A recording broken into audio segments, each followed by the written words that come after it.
За үйлдвэрчний эвлэлийн зүгээс цалин хөлсийг 30 ба түүнээс дээш хувиар нэмэгдүүлэх, хөдөлмөрийн үйлсний доод хэмжээг өсгөх, цагийн тарифын тогтолцоог шинжлэх зэрэг нийт 12 шаардлагыг тавьж байна.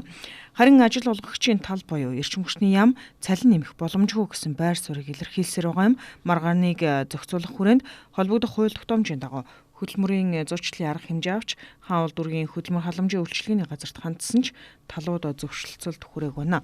Иймд салбарынхан ажил хаях дараагийн шатны арга хэмжээ шилжихэд бэлэн байгаагаа мэдэгдлээ.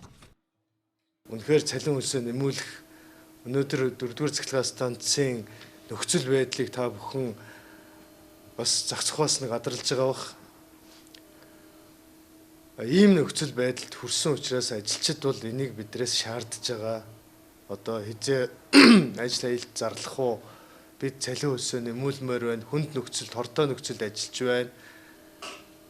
Өвлийн ачааллын үед зуух зогсоход бид нар ерөөсөө тэр 60-70 градусын халуунд шууд ороод Улаанбаатар хотыг тоггүй, цахилгаангүй, дулаангүй болгохгүй тулд тэнд ажилчид ямар айх тэр халуун нөхцөл, тэр цэнхэр каска хайлтал тэр халуун нөхцөлд орж ажиллаж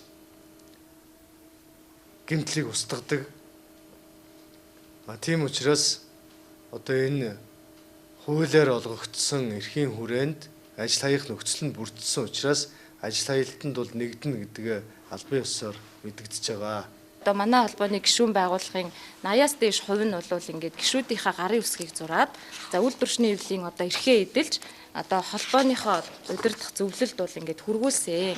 Бидний цалин хангамж, нийгмийн баталгаа, сургалт хөгжил, ажиллах орчин одоо үнэхээр байх суух боломжгүй боллоо гэд ингээд маш олон хүний гарын үсэг одоо бидэнд ирсэн. За мөн ирсээр байгаа. Тэгэхээр ажил хаялтыг бол хуулийн хүрээнд зохион байгуулах эвлэлд нь нэгдсэн гишүүдийнхээ дийлэн хооллохын хүсэл эрмэлзэлээр зохион байгуулах үүрэг нь бол үйлдвэрчний эвлэлийн байгууллагад байдаг. За миний төрөний дурдсан хөдөлмөрийн хуулийн 148-аар бид нар зуучлалын шатандаа ингээд тохиролцоонд хүрч чадаагүй учраас зуучлалын одоо дүгнэлт гарсан байгаа. За ингээд бол албан ёсоор одоо ажил хаях шат одоо эрхийн дагуу буюу хөдөлмөрийн хуулийн 28-ын 5 үйлдвэрчний эвлэлүүдийн эрхийн тухай хуулийн дагуу энэ нөхцөл бүрдсэнийг албан ёсоор мэдэгдэж за дулаан цахилгаан үйлдвэрлэгчдийн холбооны зүгээс бол энэ ажил хаялтад эрчим хүчний одоо салбарын хилцээрийн ажлын хэсэгтэйгээ санал нэгдэн оролцсон гэдгээ өнөөдрийн хэвлэлийн хурлаар та бүхэнд албан ёсоор мэдэгдэж байна. Монголын үйлдвэрчний эвлэлийн холбооны зүгээс эрчим хүчний салбарын стратегийн чухал ач холбогдолтойч ажилтнуудын хөдөлмөрийн нөхцөл нийгмийн баталгаа хангалтгүй хэвээр байгааг онцолж байна. Иймд цалин хөлс болон бусад асуудлыг шийдвэрлэхгүй бол хууль заасан хүрээнд дараагийн арга хэмжээ авч хэрэгжүүлэхээ мэдэгдлээ.